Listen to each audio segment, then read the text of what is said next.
Okay, I make a motion to re-enter the public meeting. Second. All those in favor? Aye. No reason to seal the non-public minutes, there was nothing important to seal, so we're gonna keep them open to the public. Next So on? Can you tell me what it was about? Yeah, it was just putting off, Kelly used to use total notice title, and that person has since passed.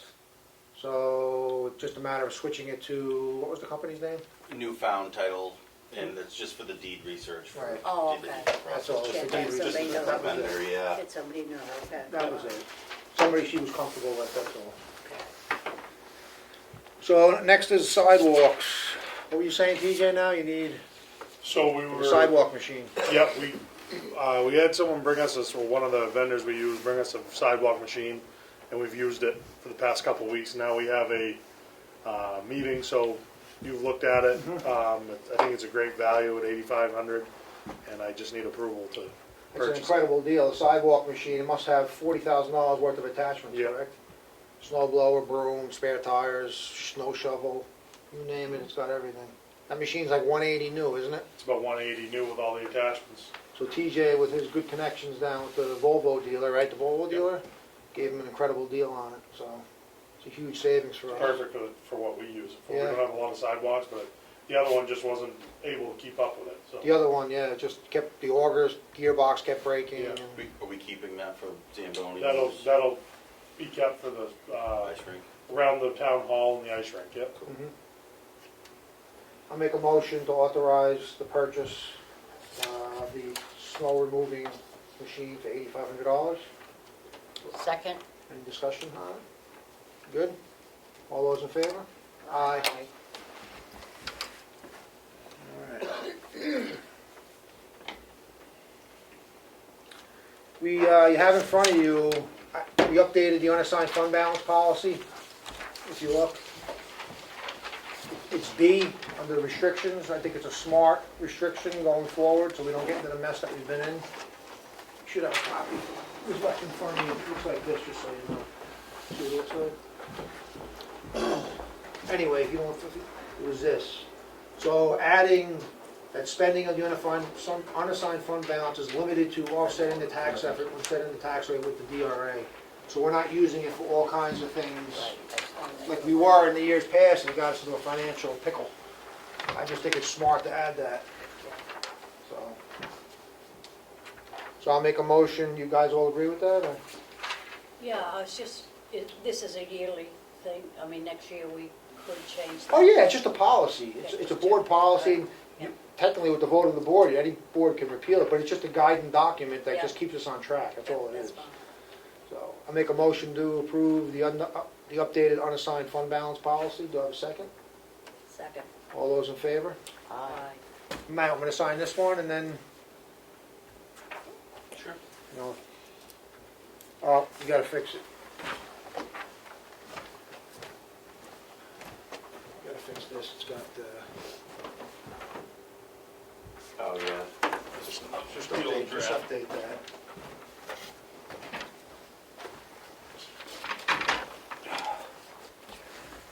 Alright. Just wait for that document.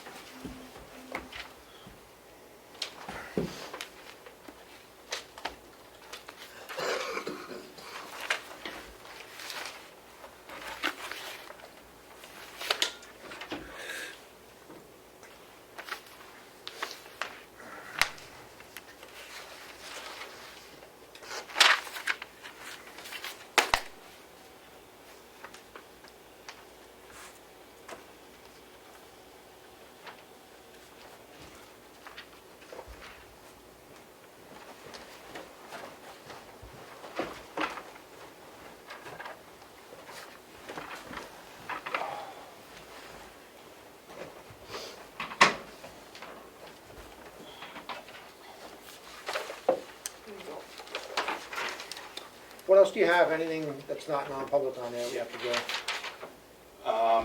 Our timber monitor resigned due to an increased number of hours he works in his other job for another town.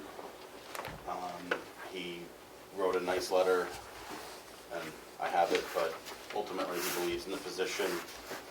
It's not required for a town to have it, but he was a forester and forest ranger for a long time, so he believes in it, but, So the key would be to replace them if we could find like a retired forest ranger or somebody that has that experience, otherwise it's kind of a waste. but it's budgeted $25 an hour for like 3 hours a week. It's a Right. pretty niche kind of position, Right. you know.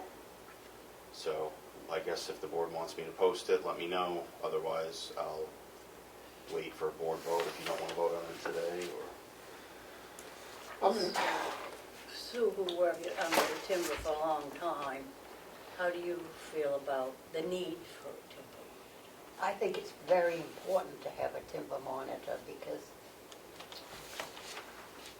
I handle the timber and sometimes it would be reported to the town about something going on, and I would call DRA, I'd call the state, they couldn't come out for 2-3 days or whatever. If you got a timber monitor on board, he can immediately, within 2 or 3 days, go out and investigate what the problem might be.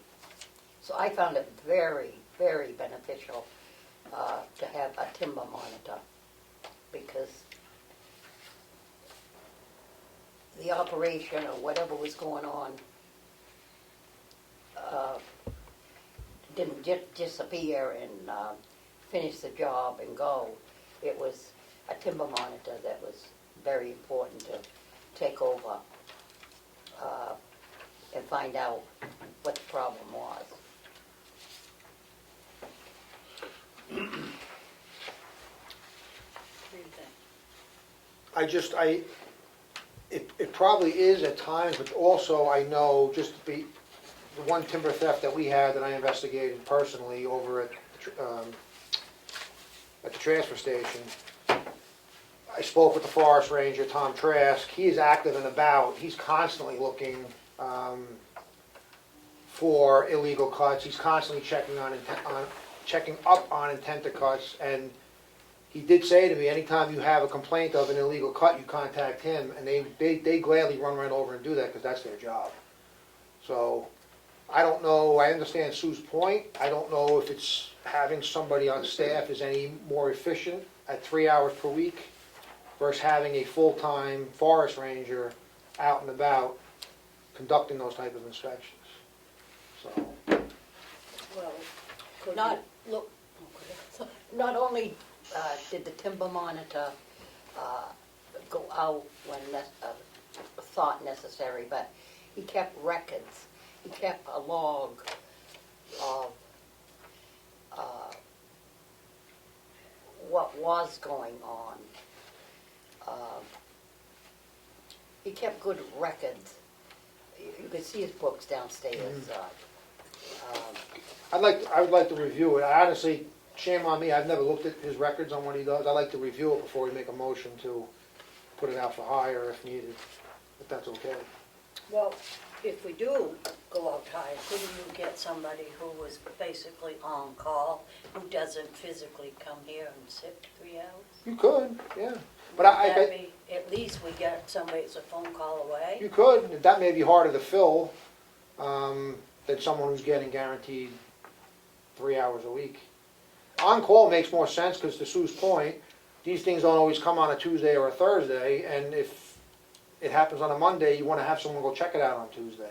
That was the advantage of, when I called directly, he came quickly to Forest Ranger, and he did investigate that, so.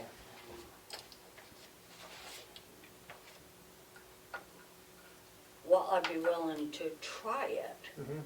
for a little while, but if we find that Right, some of the shenanigans are going on that used to in the past, right. then we I definitely should agree. bring somebody on board. No, I because agree, yeah. There was definitely a need for one. And you have to have someone, again, that was in that field. Yeah, that was Bob's, he really highlighted to me, a lot of it is the education piece, Right. which you can't have if you don't yourself have a lot of knowledge of species and how to measure board feet and all that kind of stuff Right. that I don't know about, but, Right. so, I don't know if you can get a retired logger or a forester, but That's key, yeah, so I think, I'm gonna review his records and see what was done down there, and then I think we'll assess it, and then we can reevaluate at another meeting and make a motion to put it out to hire, I think. What do you think about that, sir? It's okay. Sure. I don't want it just to say, okay, there's no, Ossipee has no more timber monitor. No. That's it, I don't want No, word out there to that. Well, no, anyone. that's why the forest ranger's out and about, I see his trucks, he's out and about, that's his, you know, that's his primary function. You know? I can remember when I was working fully with timber, Yeah. and sometimes when you deal with, you know, DRA, or not to mention names, I guess, but you wait a lot longer than you do if you have a timber monitor on staff. They, you know the day they're coming in, and whatever the problem is, whoever comes in, you can say, the timber monitor will be here on Thursday. Okay, then I'll be back with my questions, Yeah. and so forth also. People that came into the office would have questions for him. Of course, they'd have questions for Mr. Trash too, Trash. Mhm. But it seemed to work quicker. That's the main thing, it worked faster with a timber monitor on board. I know in the past, it used to take some time to get Yes, it did. somebody from the state here. The cut would be done and over with, and people would go. Then make a motion, someone make a motion to, if you feel certain and strong on it, then make a motion to put it out. I'm not gonna oppose that, I mean, you're not talking, something that's already been in place, was just giving you my opinion on it. Well, I guess I have to agree with Sue. I like the fact we have somebody Yeah, else. make a motion and then we'll vote on it. That's a- I'll make a motion that we look into hiring a 3-hour or week timber monitor. Do you want to keep the wage the same, or is it, do you think increasing it at all is what's going to be necessary? Every other job's been increased, but then again, somebody who's doing this 2 or 3 hours a week is probably not doing it for the money. Exactly. Doing it for something, I would keep it, and if we need to, because of lack of interest, then you can always raise it. I'll make a second on that, Sue. All those in favor? Aye. All right, Matt, what else you got on your list over there?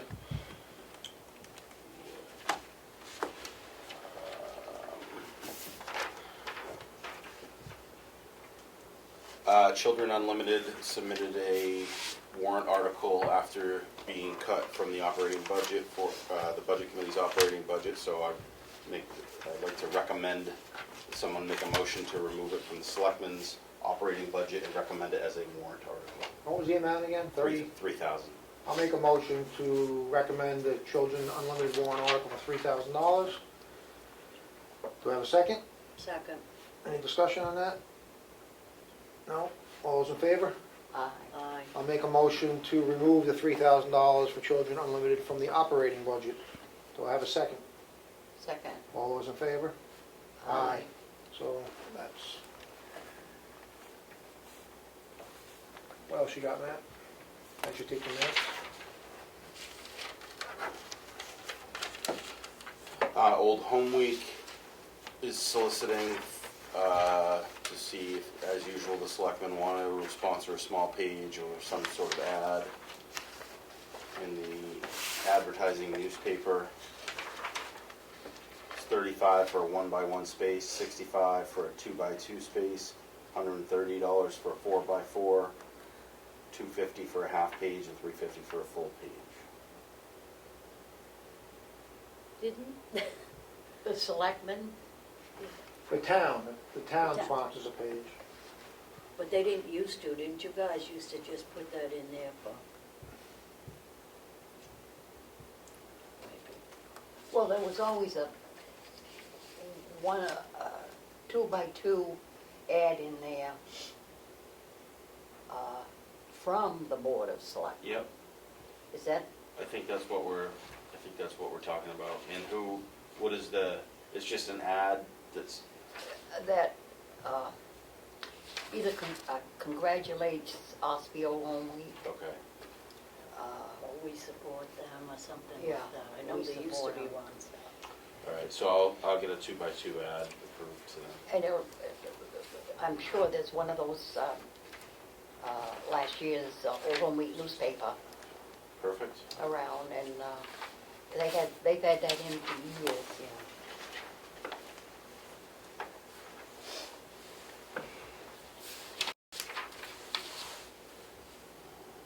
You don't need a motion for that, Matt, you can, Yep. that's just, There was submission for a raffle permit application this week.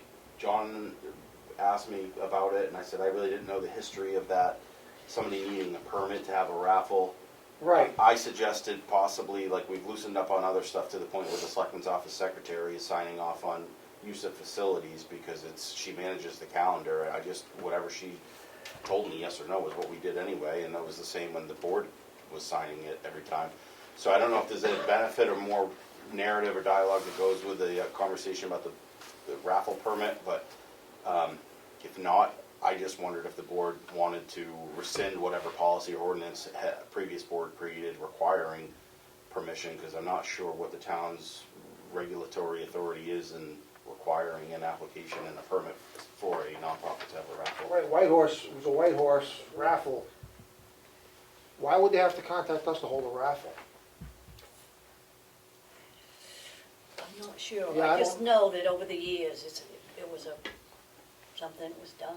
Point of information, Sure. I believe that it's in the RSA's that you have to issue a permit for, All raffles? I believe that's my. Okay, well, that would make sense then. We'll investigate it further, and, Perfect. Yeah, I mean, OCC, anybody that did a raffle Yeah. always put in an application. right. Maybe that's under that RSA, I would say 39, but there is one that regulates all those kinds of businesses. Gamblers. Yeah, Okay. we'll dig into that deeper and see. I know you wanted to talk about authority to make weather-related Yes. decisions. So, with weather shutdowns, I think Matt's our town administrator, he manages this place, manages the personnel. TGR Public Works Director understands roads, the danger in the roads or the snow that's coming. Between them two, they should be able to make the decision whether or not things are closed within the town. I don't believe the board should have to weigh in on that, on those day-to-day operations. I agree with that. I mean, they're two smart gentlemen, TJ knows roads, Matt knows personnel. Yeah, I They didn't- should be able to figure that out without having to reach out to us.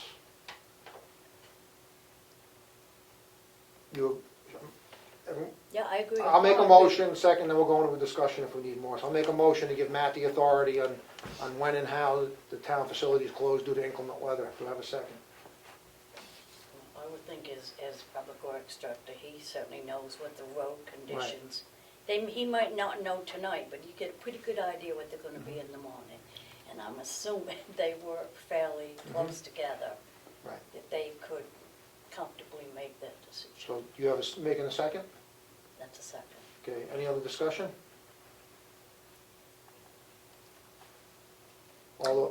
You got discussion? All those in favor? Aye. Aye. So you guys can handle that.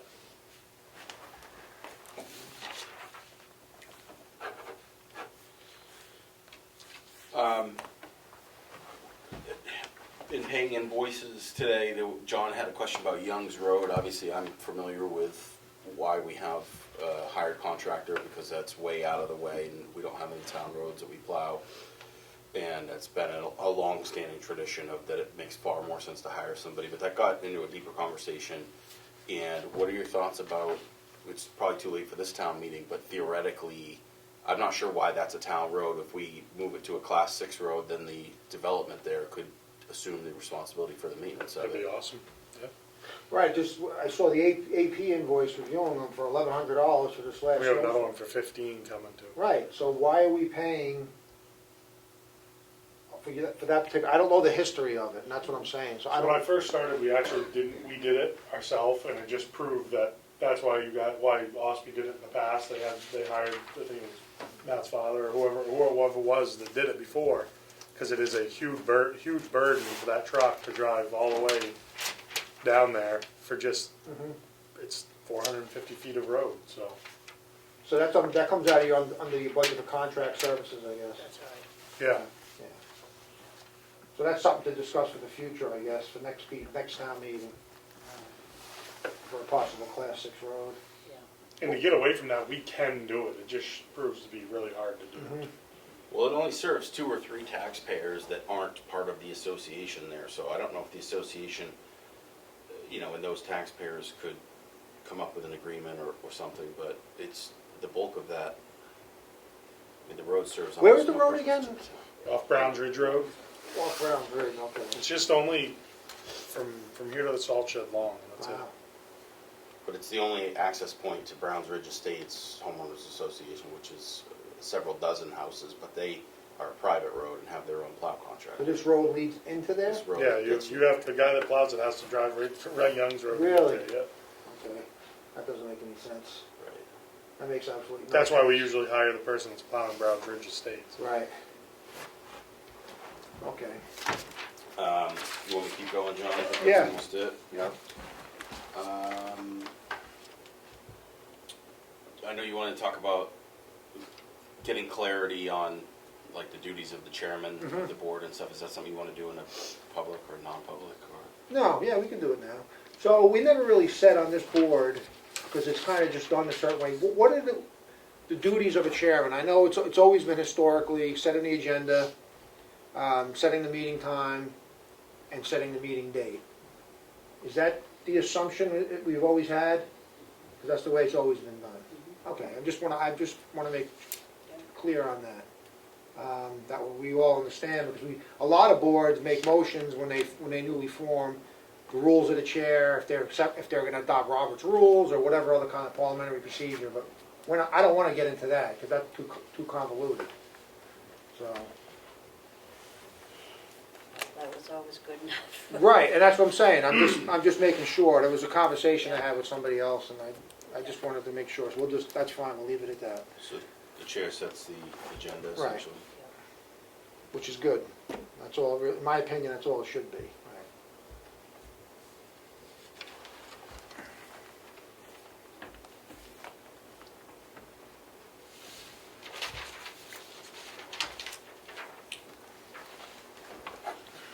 That's all I have other than the non-public under RSA 91A3 2B. Okay.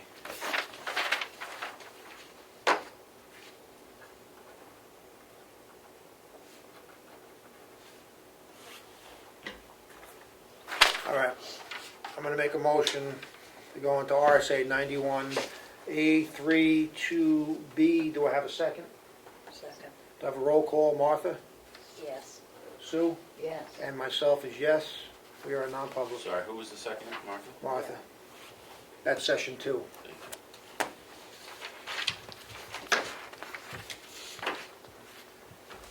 334. Okay, I make a motion to re-enter the public meeting. Second? All those in favor? Aye. I make a motion to seal a non-public, that was session 2, RSA 91A3 2B. Do I have a second? Second? All those in favor? Aye. Okay.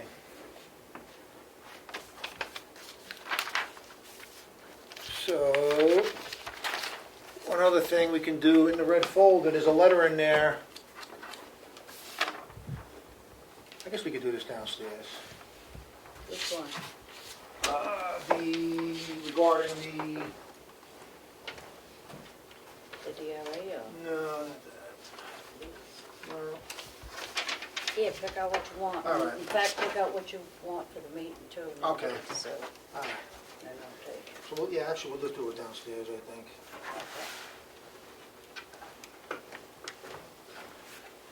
So, I'll take out what I'm gonna, I know what I'm gonna do, is I'm gonna group. So, I got this. Is it?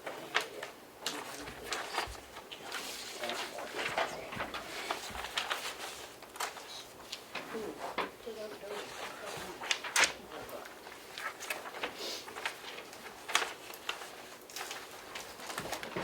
that your copy? I was wondering. Yeah, I think you put it in the folder. And there was another one, that one. Yeah, this one's markers, I think. Did you take your, Oh, yeah, that is mine. you sure you didn't take another one? 'Cause I had one that was highlighted. Wait, let me see. Make And then sure. that single sheet there that you showed me, I don't have that. That was on the table, it was 2 sheets. Okay. No, I think that's. Oh, it's just one here and show cause, no, that's the other one. That's the other So this must be your copy, maybe the other one's in the Okay, folder. all right. Let me look. And then there's the single. Yeah.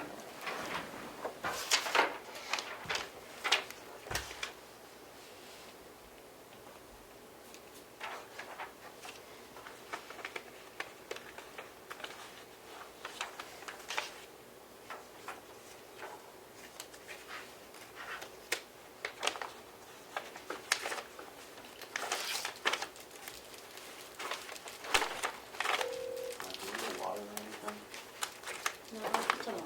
I'm all set. Maybe we have time to get one, 'cause There I it is. screwed up the agenda, sorry. Oh, and that Andrea, I thought she, I don't know, hot big day.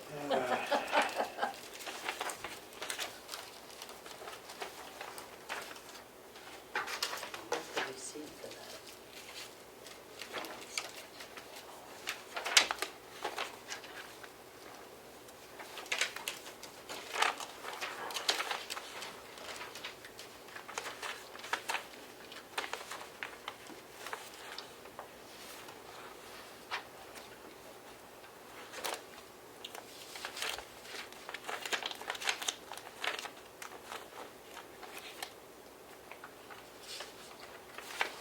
Matt, this thing for the planning board in here, with the parcel count, you know, let's see, who's the initials on it? TB, oh, Todd, is that, oh, Todd Haywood. The Yep. planning board, I guess they got that already? I don't know. It looks like a breakdown. Yeah, it's a breakdown of parcels. Yeah. Yeah, I think that was, Sent to the planning board already? as far as I know. I'll just give it to you, just to make sure that they got it, because the planning board was looking for this. So we put it in the red folder for the, I don't know. all right. I think they got that already. Yeah, I do too. I think this was just the RCC, but Right. just to be sure.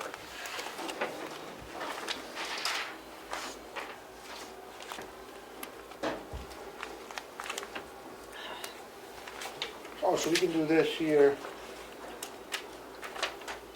Can you send the boys home?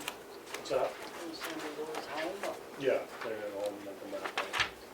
Yes. Yes. So this is, I don't know if you had a chance to review this. Someone's looking for, they got their tax bill and they basically lost it. They're looking for an abatement, I guess, for being late.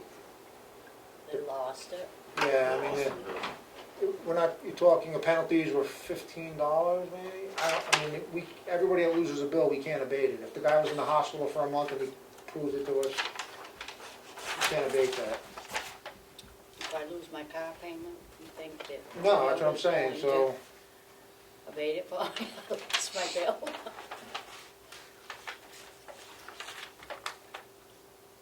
so I'll make a motion and we can discuss it. I'll make a motion to deny this. It's not a formal request, it's just a handwritten note for 30 Doors Corner Road. I'll make a motion to deny it. Do I have a second? Second, Any other discussion? All those in favor? Aye. So just initial it, Martha, to deny.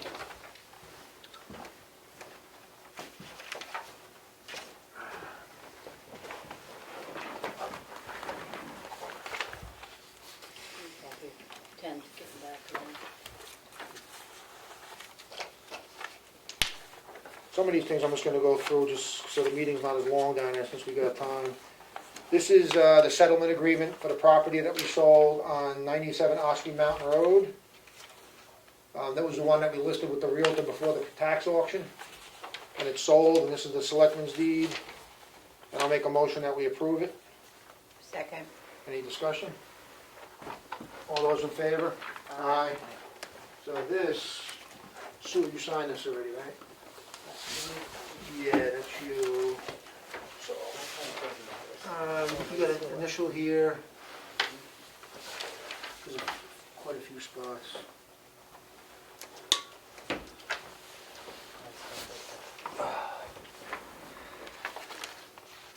Alright, just trying to clean up some of this stuff. Not the very last page. Now, you don't need a motion. This is an updated DES thing from Milfoil. That doesn't need a motion. We already made a motion. This is just the updated one. Correct. There's no motion needed on that. Nope. Oh, I'll make a motion on this. Is it completed though, John, or are you bringing it downstairs? No, it's completed. Only I had to sign it. I'll take it right So I also, this is the raffle permit application for White Horse. Date and time of drawing, May 2nd, 12 noon, place of drawing at White Horse. I'll make a motion to approve this. Second. All those in favor? Aye. Just gonna sign this, Martha.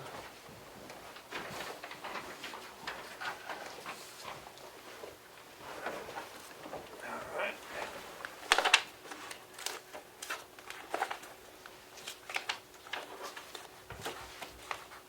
You taking that downstairs to read it, or? No, we don't need to, because this is, Ed's got us going here, so we got plenty in this folder to go downstairs. I'm just trying to see, everything else is...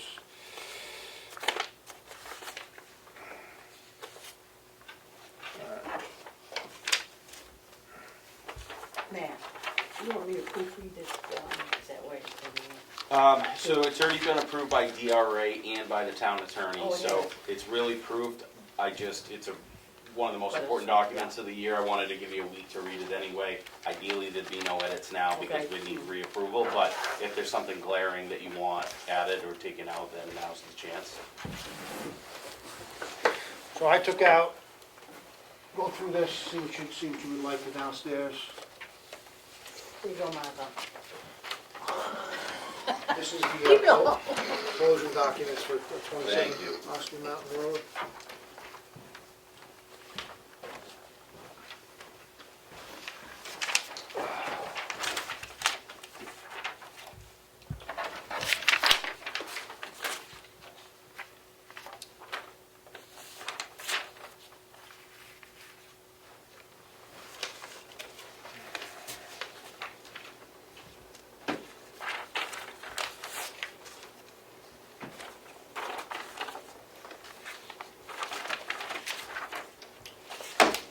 Oh, this was the other one too, as long as we do this one up here.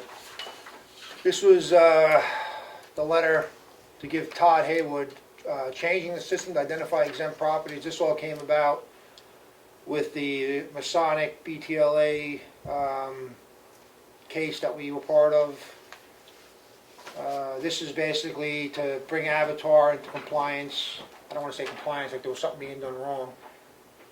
This is to make Avatar more efficient from an assessing standpoint Coding. in his coding. So I make a motion that we approve this. Second. All those in favor? Aye.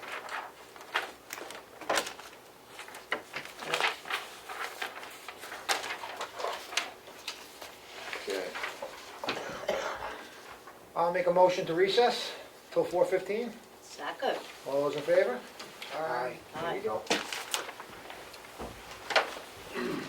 4 o'clock.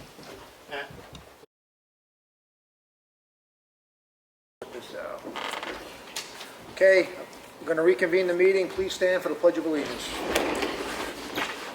I pledge allegiance to the flag of the United States of America and to the republic for which it stands, one nation, under God, indivisible, with liberty and justice for all. Amen.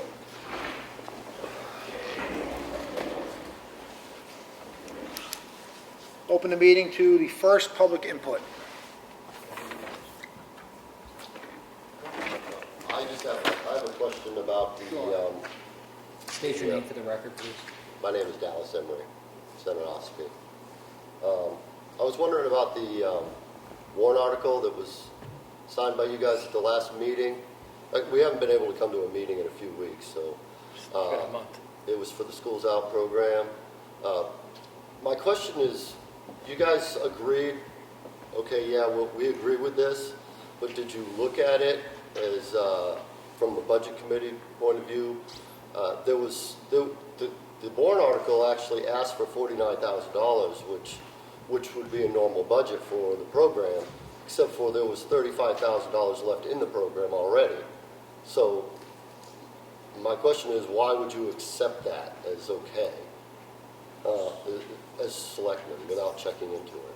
So the warrant article was $45,000. 45,000 So there would have been a $10,000 difference. So they have carryover funds, which I thought was pretty thoroughly explained, that we're on a calendar year here, the school system is on a fiscal year, so they don't align, and that's how it gets reflected. You know, we pay that second half payment in December, and then, you know, the first one's like in June, so Right. that's right when their new fiscal year starts. So that's just a matter of having a different fiscal year was the answer we got, and that seemed right with what I know about. Right, and there's not an agency that I am aware of that runs with a zero balance in their account. Every agency has a buffer. Okay, so my question, I guess, So, it- go ahead. there was still $35,000 there. There was no zero balance. And are they going to be able to, you know, are they still using it, or are they just going to spend $10,000 again? You know, because we gave $45,000 originally, they only used 10 of it. Well, no, their operating budget, if you review their financials, is much larger than $45,000. I think it's close to a couple $100,000. So we contribute a small portion to that program. That program is an asset to this town. You may not agree with the financial part of it, but to this board, we believe it is a valuable asset to the kids, because without that program, those kids have no place to go after school. So if that program goes, you're going to have all these kids with no place to go. So in our board, unanimously, we agree that $45,000 is money well spent. Okay, And- so at the time, they weren't using the program because the schools were shut down and nobody was going. I understand, but They this- were talking about online. Right. So there wasn't anybody actually doing that. What you're stating is not fact. I mean, the fact is they weren't actually doing anything. Kids were still going home. They were still doing stuff online. So I So, just... so I understand it's a valuable program. I used the program. I know all about the program. I just Anyway, didn't Dallas. understand. I didn't understand you. Basically, We do understand the financial part of it, that program has been committed to the town. This board determines that $45,000 is a good use of taxpayer funds. That's the vote of this board. The budget committee has his vote. It's going to go to town meeting. They're going to have their vote, and life's going to move on. So, and that's the process. And I'm just Right. questioning. No, and that's fine. So, but we've beat it to death in the budget committee, this board, the public, and the public hearing for the budget committee is on Thursday. I was going to announce it later, but since we're on it, 6:30 on Thursday here in the gym is the budget committee public hearing on the budget. Well, thank you, Dallas. Go ahead, Frank. Was it about a month ago, I brought up, and you said that the board was going to take it under advisement to have a meeting every Monday, like they did for years. Have you thought about it? Yep, we did. We're going to get to that. Oh, okay, Yep, all right. yep. Any other public input? No public input going forward. We're going to go to department head reports. Let's go to Kelly, town clerk. They all pointed to you, Kelly. That's okay, I'm ready. Okay, we'll start with the tax department. For the month of January, we received $621,882.54 for the tax and water sewer payments. We'll be sending out the delinquent notices for the 2021 taxes and water sewer in February 16th. And on the letter, I'll also mention that if the taxes aren't paid by March 18th of this year, there will be a lien notice that will be sent out on the 21st.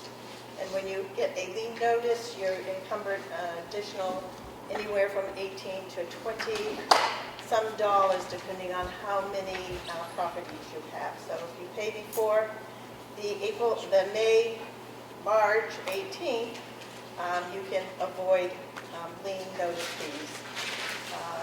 Lien's going to be placed on for the 2021 taxes on or around April 26th.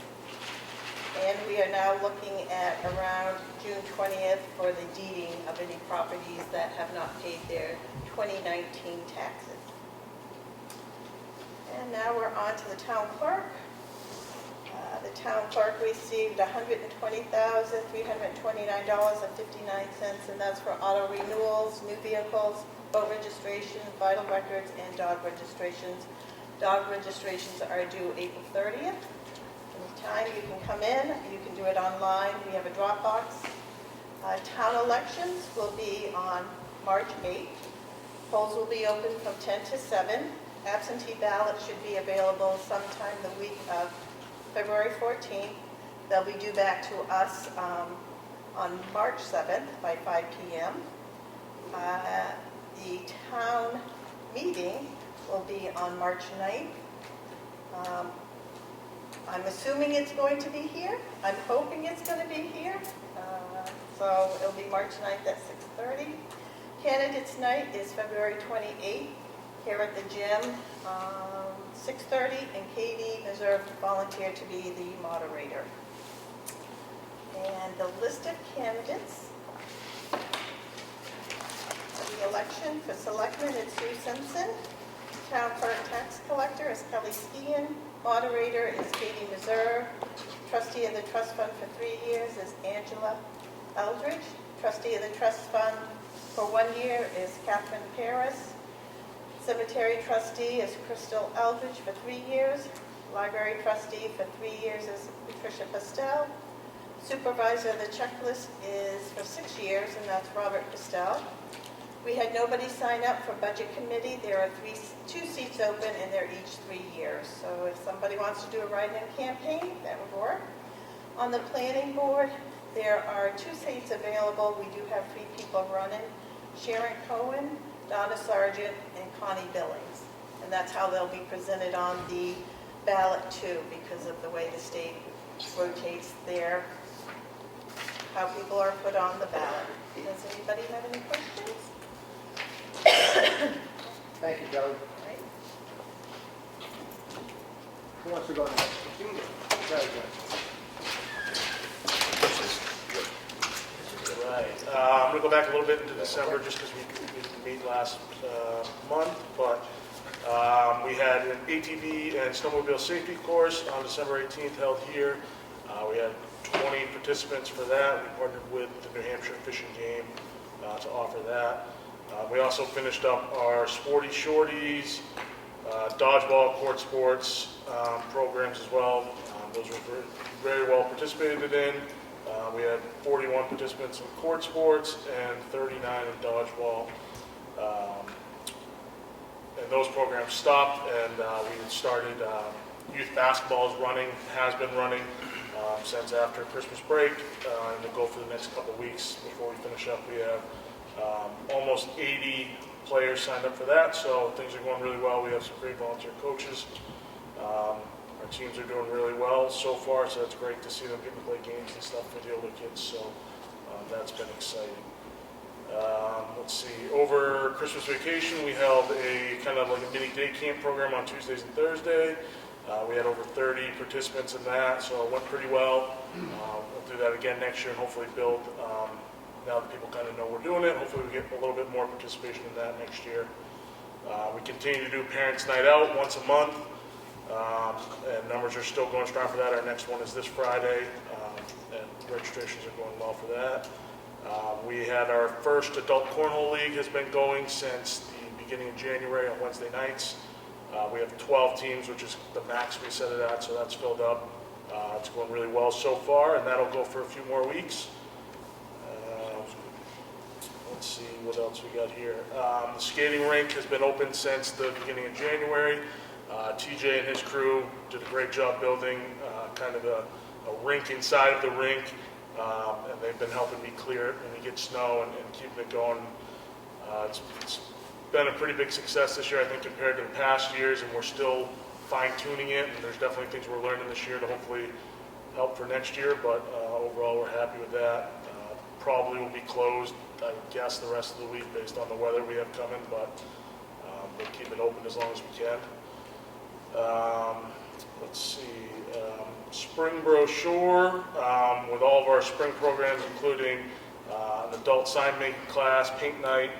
We're going to have an adult dance in April, boater safety courses, all of our youth sports and things like that. I'm working on that, kind of finishing up. Probably will be out in the next week or two on our website, Facebook, and all that for people to start signing up. Already working on booking summer camp trips. I've already been reaching out to places, getting beach passes, and working on concerts and outdoor movies in the park for the summer. So that's in full swing. One other thing I want to plug is this Saturday we're having a bonfire at Constitution Park. Just bonfire, s'mores, welcome to anybody in the town that wants to come, Ossipee, Effingham. Just a casual night to get out and let the kids run around. It'll be from 5:30 to 7:30 over at Constitution Park. That's it. Any questions? Where'd you get all the wood from for the fire? We're stealing from the transfer station, and we've got some pallets from Aubuchon, so. Should check up the Napa, they have tons of pallets. Yeah, I will, yeah. If we run out, Aubuchon said they have like 60 if we need them, so I think That makes yeah, sense. people are begging us to take them, so we will have to do more next What are year. you doing about all the nails that are going to be in the? Well, we're hoping, we're either going to do the bonfire off to the side so it's not in the parking area, or if we have enough brush, we'll just use that. And we'll use the Or you pallets. needed the magnet after. Yeah. It won't be in the parking lot for that exact reason. So, yeah, but anything else? Good. Thank you, guys.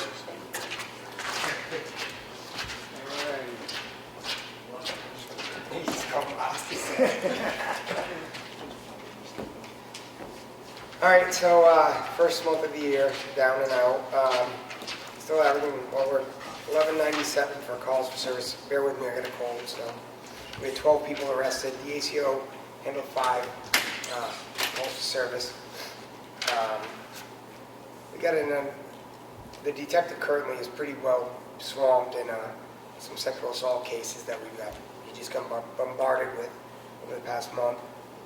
Motor vehicle work is always down a little in the winter because you don't stop cars when you want to get to the side of the road in the snow. Welfare checks were up. This one person that never answers her phone, so we're always going there, and I think it's just because she likes the company, but other than that, it was a pretty relatively quiet month. We went through that storm pretty well, and we didn't have much. Those big ones are easier anyways, because everyone prepares, so there wasn't much with that. The call-out's still going, and it's still averaging about the same. I just did an update before I came here today, so. But other than that, pretty quiet month. Great. All right. Any questions? All right. Thanks, Sean. Yeah. DJ. I go forward to you. Yeah, sure. Take DJ away. Then I can leave and I'll come back in the morning. He'll still be going. So this is from the building and zoning office. There were 12 building permits issued in January, 9 for plumbing, 11 for electrical, 1 occupancy permit, and 3 demo, for a total of 36 permits issued. The office also issued 12 more after the fact permits. There were multiple on-site visits for footings, foundations, building electrical, everything you could think of. Right now, the building office is receiving around 10 calls a day on average, a couple office visits, and is reviewing building plans frequently. That's update from Yep. And there's, on top of that, there's numerous people that just, with the real estate boom that's happening, zoning inquiries, what I can't do with this property, what I can do with this property, if I buy it, so there's just a lot of that going on through email and phone call correspondence. Also. All right. From the Selectmen's office, been very busy with town report. I am going with an 8.5 by 11 spiral bound town report this year, so your pages will be double the size. I think it's going to be well received. We've had a bit of a contest for the cover photo for people to send their photos taken around town, and I pared it down to like 20, and there were still some really good applicants in there. So that'll be forthcoming. The order will go in. We should have them around March 1st, essentially. You've got to have them, I think, 10 days before town meeting. We're usually right on that cusp. We just can't publish them until the MS 737 is finalized from the budget committee. budgeting, and I've written the entire warrant, got legal approval and DRA approval on it, so we're ready to go. I partnered with the Public Works guys, and we installed a security system at the transfer station. It's been something we've been wanting to do for a while. There's hundreds of thousands of dollars of equipment and even more of a facility. You really no visibility from the road, and also some safety issues if no one was there and somebody got in and was messing around. So we felt like that was a big upgrade. We do have, on the legal matters side, we have a new town attorney that will be coming on soon, as our longstanding town attorney is retiring after town meeting. The auditors were here last week. I think our finance director is doing an amazing job because they were here for a short amount of time by their standards. They didn't seem concerned with anything. I think we're going to have the best audit in decades. We won't have that back for months, but in terms of what they're requesting and what they had for questioning, it was as smooth as I've ever seen it go. And as of today, the board signed it, but I've been working on selling one of the tax-deeded properties for like 6 months, 97 Ossipee Mountain Road. That was under contract when we had the tax auction, so it didn't get tax auctioned at that time. That contract just never seemed to come to fruition. We found another buyer, and we got full asking price at $28,000 for that sloping wood lot. And that's it for me. First, for water and sewer, A&D Instruments calibrated all the analyzers and flow tested both gravel packed wells and also the equipment at Beach River. The quarterly water usage reports have all been submitted in the DES. One thing the water and sewer guys did was they worked on the engine cooling system at Pine River Pump Station. In the past, we were paying the vendor $685. They completed it this year themselves by flushing it, the block and the radiator for $44, so that's big savings there. They've had quite a few water leaks due to the cold weather freezing. Shut all those off. The optimal corrosion control treatment report, that has been completed, and we are way ahead of schedules for our lead and copper. DES is more than pleased with us. Power Up Generator performed the biannual service, and the meters have been read for January billing process. Then for the transfer station, obviously the town would like to congratulate Brewster Bidham and Bonnie Ames on their recent retirement. Both Bonnie and Brewster worked many years at the transfer station, and we wish them both good luck. Bonnie will be back, so no one's going to get away with anything as much as they think they might, but she's going to be working part-time for us on the weekends. The location of glass at the transfer station has been changed. We're putting it undercover. We were paying about $1,350 to $1,400 a load, 8 tons, to get rid of that. With the new system we're in, we're paying about $430 a load to get rid of it, so it's a big cost savings. We just got to keep it dry, so we're not paying for ice and snow. The scale's been working great, especially for people with trailers. They don't have to unhook, they can pull on and pull off. Want to congratulate Bernie Dow. He's our new full-time member at the transfer station. He's been doing great for us part-time. Excited to see what he'll do with full-time because he's been really good part-time. As far as government buildings, I've been working with a plumber that's been really good with us, giving us a good deal. We've had some freezing at the police department. Took care of that. All these heaters in here, the blowers, you might hear, they're a lot quieter. Everything's been replaced. We cleaned it, and then we had new blowers put in and stuff. We installed all new lights at the highway garage, from those halogen lights back to the LED for big cost savings, but in return, the garage door openers don't work because the LED interfered with the garage door openers. So we had to install some external antennas, but other than that, that was good.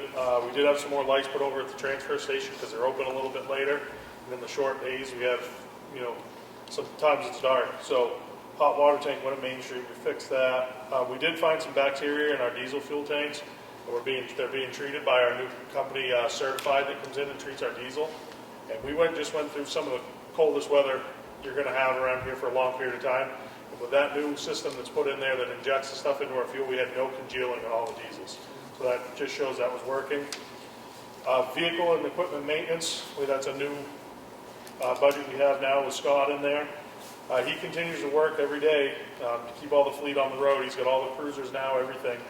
Some big ticket items is he repaired a broken frame. We actually had a broken frame on one of our 550s, crankcase filter, and knock sensor, and a 6-wheeler. Completely rebuilt the old sidewalk machine, and something I'm pretty excited about is we bought a new sidewalk machine for cheap money, and it's actually designed for sidewalks. We bought it off a different town. We can sell the attachments that are on it for more than what we paid for it.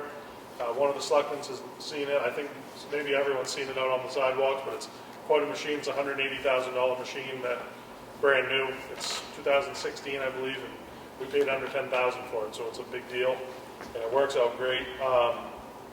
The other night, Scott worked right into the night on a truck that we lost both rear springs. During the storm, I went to Londonderry, got the parts back, and Scott fixed it. So he's doing good there. And as far as the highway, as everyone knows, we've had very cold weather. We've used 50% of the salt that we used in 2021 just in 1 month. We've used a lot of salt. Salt's higher price than it's ever been. It was $56.50 when last year, and this year it's $73.80 a ton. Sanding's been done more frequently due to the cold because it blows off the road. It doesn't stick. You got solid ice. The crews have been going out as much as, all the time to try to keep the roads good. We are going to try to help with the cost of salt, we are going to try to start mixing our salt with sand and applying it to the paved roads. I don't like doing that because it, in return, gives a lot more work in the spring as far as ditching and you fill your ditches. But to save down on the salt, we're going to start mixing it so everyone's got traction on the road, but it'll save on the salt big time. The crew's been pushing back, and as Justin said, we helped with the ice skating rink, and they're setting up the grader now too as well to push back the roads. And as far, I got an H&H report back for the 2 dams, and I reviewed it, made some minor changes. That got sent back. That also got sent to DES, so they're all happy with what we're doing. We're all up to date with the dams as far as our process and getting these things fixed.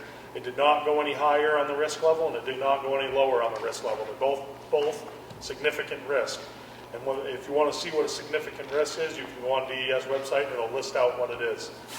I also have been working day to day up at the covered bridge. They're up there now working. They've cleared all the trees. The landowner can't thank him enough on the NUD side. He's given the company enough area to have a landing area for all his equipment. He, as good as you can be, cleaned all the trees out. They're starting work and they're excited to get going. So. Report. All right. Thank you. Okay, we're going to move on to the red folder documents. Martha, ready? For the payroll for the week ending June 6th, total amount was $37,647.25. General fund was $106,263.65.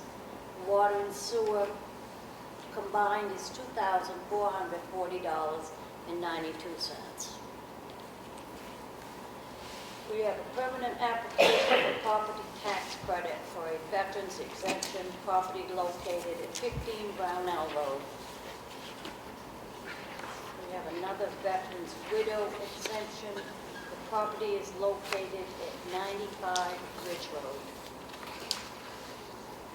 We have another one, which is a veteran's tax credit located at 45 White Ponds Road. The last one is veterans tax credit located at 27 Oakwood Drive. We have an abatement application for the water and sewer department.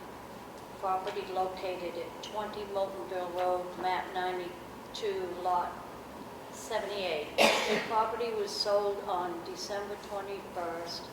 We've not received the deed, so Jesse could not change the owners.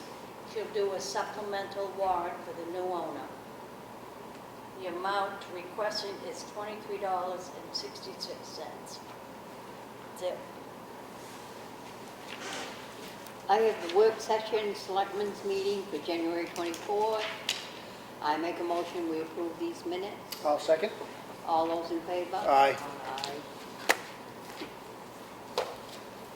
I have a supplemental warrant in the amount of $61.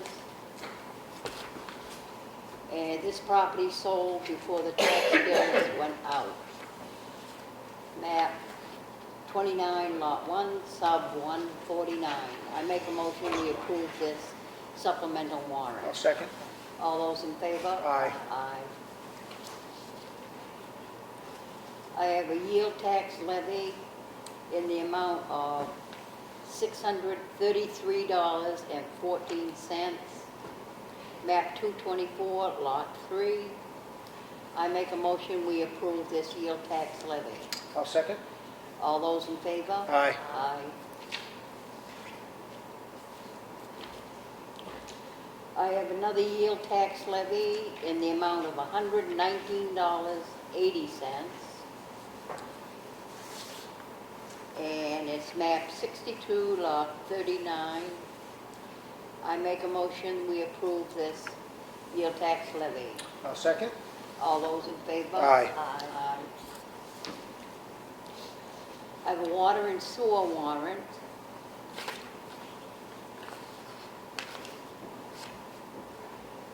In the amount of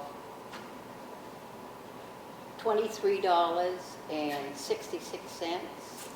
I make a motion, we approve this warrant. I'll second. All those in favor? Aye. Aye.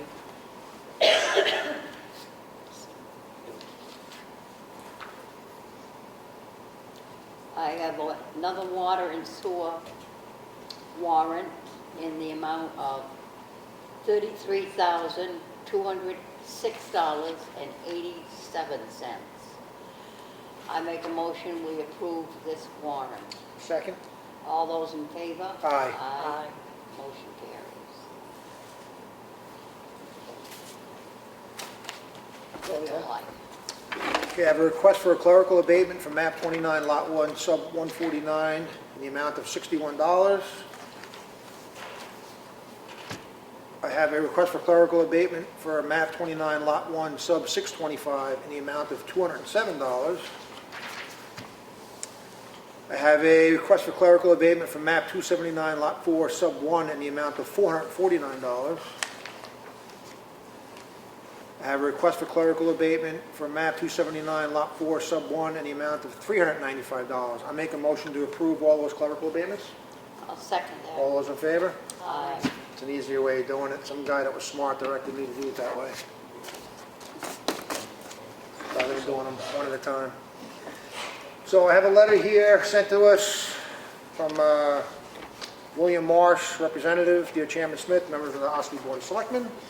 I would like to call your attention to the proposed gas station at the intersection of between Route 25 and Levitt Road in Effingham. I request that you ask the town of Effingham to rule this as an issue with potentially regional impact, so that on behalf of the citizens of Ossipee, you can monitor compliance with measures intended to protect the Ossipee aquifer, just as you did following the installation of the underground storage tanks at the gas station on Route in West Ossipee in 2015. Clearly, most of the town of Ossipee gets their drinking water from the Ossipee aquifer, and any contamination would seriously affect our citizens. Ossipee residents know this and voted to protect their aquifer with the Groundwater Protection Ordinance in 1989. They expect you to watch out for them if the surrounding towns take action, which might adversely affect the residents of Ossipee. Thank you for your attention to this matter. William Marsh. So this has been going on for a while. It's been in the news. We've talked about it in the past as a board. This is going back in October. I contacted DES myself. This was an email I had sent to, I forget who I sent it to. It may have been Tim Otterock? To me, I thought. It was to you, and then you sent it out, correct? So I spoke, and this is what I'm going to read what I wrote. I just got off the phone with Charlie Krautman from DES, who has been involved with this project since the beginning. They have zero concern regarding the approval and installation of this gas station. Presently, they only gave approval to backfill. The gas station has not asked for further approval yet. There will be another inspection. The station will be built with the most modern safeguards, including double-wall tanks, double-wall pipes, plus detectors in between that would sound the alarm if a leak detected. DES has zero, I repeat, zero red flags regarding this location. It is a local issue regarding the zoning board and has no effect on the action of DES.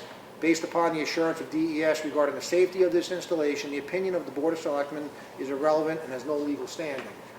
I stand by that. DES is the ultimate authority. If they say the gas station is safe to go in, it should go in. If they don't, it doesn't.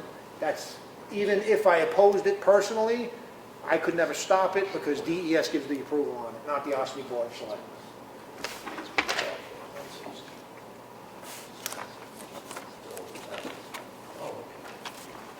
I have another letter here. This is addressed to the Ossipee taxpayers, Ossipee Board of Selectmen, Ossipee Budget Committee. We, the undersigned, represent the leadership of the Ossipee Police Department for more than 30 years. We served the town both before and after 24-hour patrol was provided. We all live the days of being called out in the middle of the night, dressing as quickly as possible, cleaning snow off the cruiser, peering through a few inches of cleared windshield while responding as fast as possible to a myriad of emergencies. Many were in fact serious life or death calls, and yes, many end up being much more mundane. The response time to the calls could easily be up to 30 minutes, depending on where the officer lived, what part of town the call was in. As the town has grown, and over the years, we added personnel enough to finally have 24-hour patrol. Response times plummeted, burglaries, especially business burglaries, went down dramatically. That officer out in the middle of the night was commonly the first to arrive at medical and fire calls as well. He or she have on many occasions performed life-saving first aid and was just able to give a better size up for responding EMS and first responders. There are many EMS calls where it is unsafe for EMS to go to the scene until it's secured by law enforcement. Overall, the public safety provided Ossipee residents was dramatically improved. Policing, and in particular police management, has become much more complicated over the years. Now the chief and lieutenant's positions are by necessity nearly completely administrative. The prosecutor is nearly a full-time job, and the detective's position is commonly buried in cases including a horrific number of child abuse cases, which are extremely time-consuming. Everyone is aware of the opioid epidemic, which has resulted in the loss of so many young people in the area over the last few years. This year, the police department funding for the 9th officer has been cut during the budget process, which results in a loss of 24-hour patrol. We know that hiring and retaining qualified officers has become more and more challenging. Here and nationally, we know that Chief Castaldo is doing the best he can, and all of us must continue to support the men and women that serve us. We implore the Board of Selectmen and the Budget Committee to restore funding for the 9th position to prevent a serious step backwards in public safety for the town of Ossipee. Respectfully submitted, retired Chiefs Rick Morgan, Don Groh, Jim Eldridge, Joe Duchesne. So this is not a secret. This has been deliberated by the Board of Selectmen. It's been deliberated by the Budget Committee. I've had countless hours in communication with our chief every week. We talk about the process. Prior to going to this on-call service, the guys were spread so thin. We had enormous gaps in coverage. The men were stressed. We can't hire anybody if we tried. It's an extreme. You can't get people to work in Hannaford, never, let alone trying to be a police officer in the police department. The on-call service is working. The data supports it. But this board, including the Budget Committee, all agreed that if at the point that comes, the time comes that we need to go back to 24-hour patrol, we will do it in a heartbeat. And I just had a conversation with Tony again yesterday talking about this very subject. The only way to adequately do 24-hour patrol in this town is to have 10 full-time officers. You can't do it with 9. Because when you have 9 officers trying to cover full-time, someone's out sick, someone's out hurt, whatever it is, it's being done haphazardly and it's unsafe for the officers on patrol. Right now, they have adequate backup. They have patrol overlap. The service being provided to the public is more efficient and safe, and our officers could not have been happier at the present way it's operating. So we are staying the course on this. We are going to reassess. I talk to Tony every week. We are going to reassess monthly, and next budget cycle, if it's determined it's not working, I am going to push for a 10th officer, which means adding 2 more. But remember, each officer is about $100,000 added to the operating budget for the town. So it's a big push to get there. But I think we're all on the same page with this and with the Budget Committee. So I appreciate that letter, but that's where we're at. So the final bit of business, on the agenda is, as you know, we had our BTL court case on the Masonic exemption. We got our decision. I'm going to just paraphrase it because it's 4 pages. I'm going to read a couple of points in it. So this is the BTLA exercising its authority under RSA 71B16. The board finds there is ample undisputed evidence in the record the town erred in granting the Masonic Lodge a charitable exemption on map 47, lot 1 in tax year 2021 and in prior tax years. The town has no authority to grant a charitable exemption under the controlling statute and case law. Further exercising the authority under RSA 71B16, the board finds there is ample undisputed evidence in the record the town erred in granting partial exemptions to Agape Ministries in map 38, lot 5 in tax years 2015, 16, and 17 as disclosed at the hearings and in the Bodwell report. As with the Masonic Lodge, there is no basis for finding Agape Ministries satisfied the statutory requirements governing charitable exemptions, and the town did not have the authority to grant them. So that's black and white. We don't have the authority to grant them. We have to follow the law. We are not kings and queens. No matter how much we may not like it, we have to follow the law. And this is not a shot at the bow to any of these organizations for the work they do. This is just a reflection of what the law is, and our hands are tied by that. The town is therefore ordered to show cause in filing with the board within 30 days of the clerk's date shown below as to why, since they did not qualify for charitable exemptions. We have to explain why the Masonic Lodge should not be required to pay back to the town back taxes owed in each of the tax years mentioned above, up to including tax year 2021, and the same for Agape Ministries, why they should not be required to pay the back taxes owed in each of the tax years mentioned above and any other tax years. So we got to show good cause as to why they should not have to pay back those back taxes. Theoretically, for the Masons, that's 10 years. Agape is for 3 years. That's a large amount of money.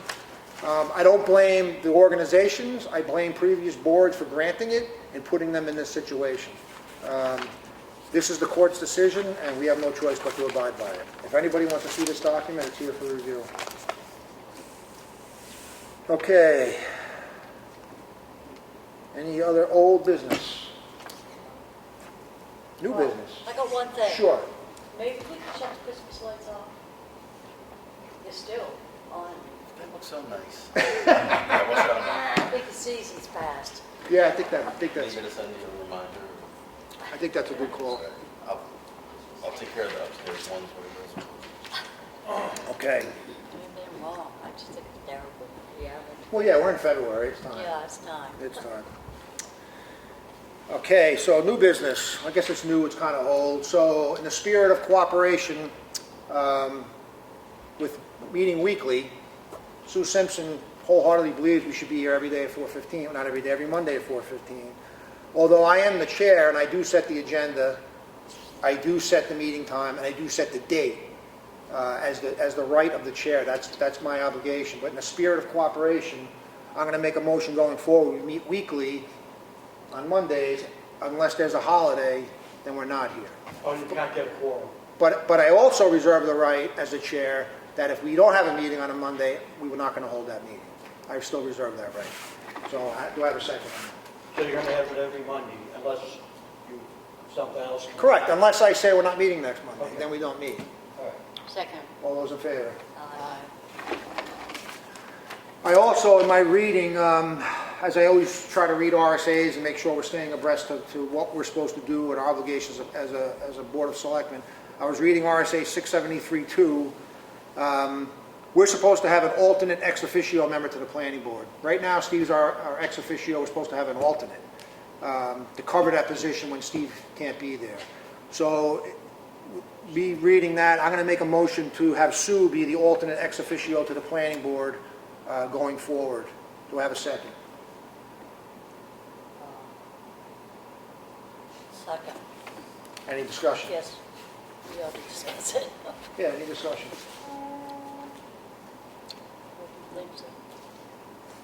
I was before.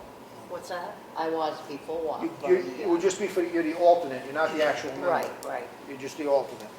I wasn't aware that we had to have that position filled, but was technically, according to the RSA, supposed to have that position filled. Question. You can do it in public input. Okay. So we're still on the motion. Any more discussion? Sounds good. All those in favor? Aye. Aye. All those opposed? Okay.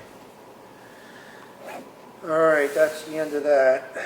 So I'm going to open the meeting to the second public input. Go ahead. In the beginning of the meeting, Selectman Eldridge discussed or announced veterans' tax exemptions. I didn't hear a vote. Did I miss the vote, or was there no motion? That's a question. Did we make a motion on that?